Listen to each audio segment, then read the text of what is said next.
Hi everyone, Chris here from IELTS Advantage, and here we are again today with Michelle, David, and Damien.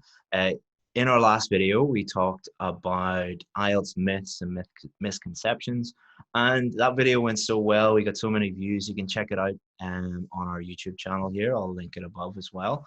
And what we did in that video was we asked you guys, do you have any questions for our IELTS experts? Because it's very rare for you to have access to an array of IELTS experts, IELTS examiners that can answer your questions. So in this video, we're going to take all those frequently asked questions and answer them for you. Okay, so first question, how can I improve my grammar? Anybody want to take that one? Yeah, I'll take that one.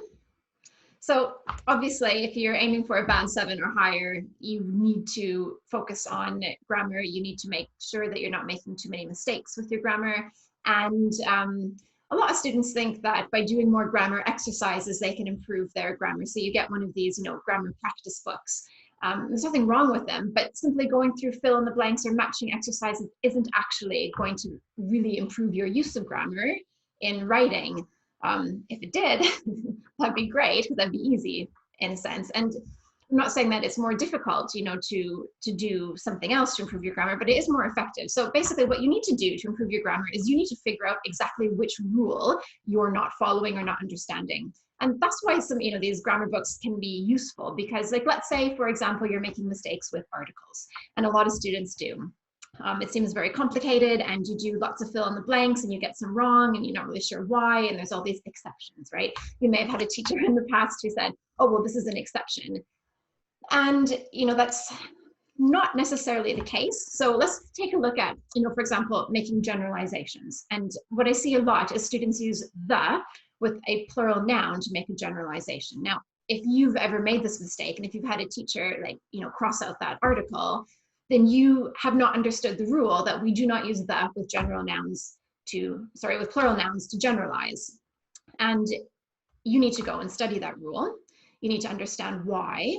And the reason why is because we use the definite article and we definitely know exactly which ones we're talking about. And when we're generalizing, we're not talking about one particular group. So I could say, the school uniforms are a terrible idea. And then all of you guys who are listening to me are going well, which school uniforms exactly? Because I'd use the definite article, but I don't want to say, these particular school uniforms. I just want to say, generally, all school uniforms are terrible. So I need to use the plural noun without the definite article. So if you realize that you don't know that rule, or you're not applying that rule, then you keep it in the back of your mind, or you have it written down in your notebook. And when you're checking your writing and you're checking your sentence, and you're trying to generalize, then you look very carefully at the grammar. Have you done it correctly or not?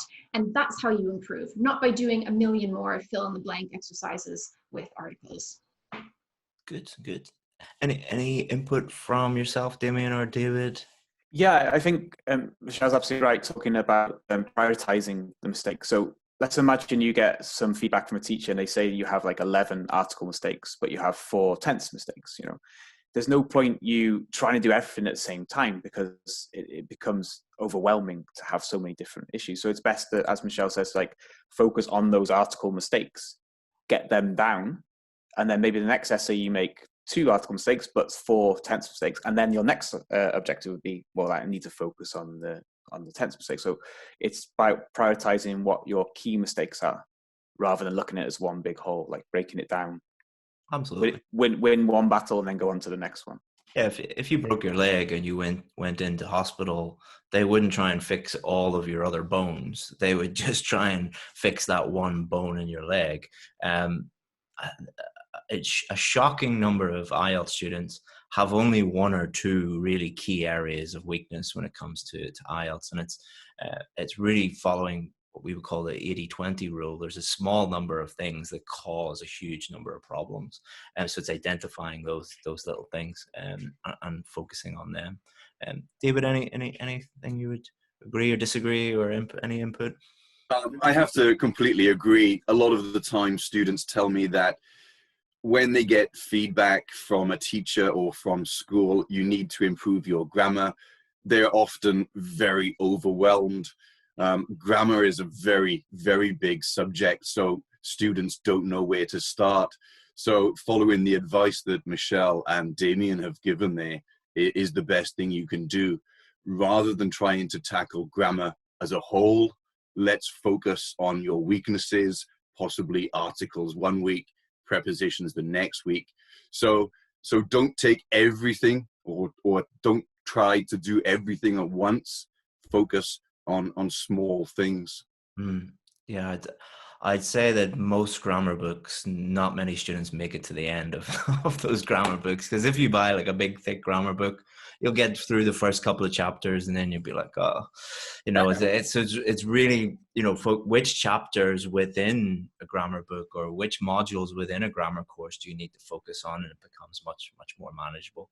And feedback is obviously important as well, because that is going to it's going to really help you speed up the process of understanding which mistakes you're making and why you're doing it. Trying to figure it out yourself is good. It's useful because you need to put the work in, but get some help with your grammar mistakes, because you might be making mistakes that you're completely unaware of. So thanks very much for watching. If you have any other questions that you need help with, there's two things you can do. Number one, you can go to our website, IELTSadvantage.com.